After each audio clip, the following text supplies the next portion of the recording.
my buddies in North Carolina suggested, I wanted something done. They suggested I not go Harley route, put another motor in, and one of them just throws out, hey, let's do a turbo. And what did I say? Okay, I have a 103 16, and when you switch the throttle, it just like leaves everyone else in the dust.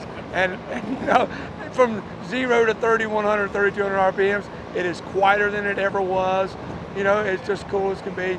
But when you roll the throttle, and you don't have to twist it, you can just roll it. And when boost kicks in, she just goes, baby. It literally sits it down. It literally, unexpectedly, because I still find all the time, when you like jam it and you take off, it'll still throw your head back. It's like, it's coming, but you forget about it. Yeah, it's just good stuff. You take a 103 and you don't do anything to the motor, but put air to her and do the turbo and make it what it is. Hell yeah. So I enjoy mine. Yeah, I have no regrets about doing it. Enjoyment every mile.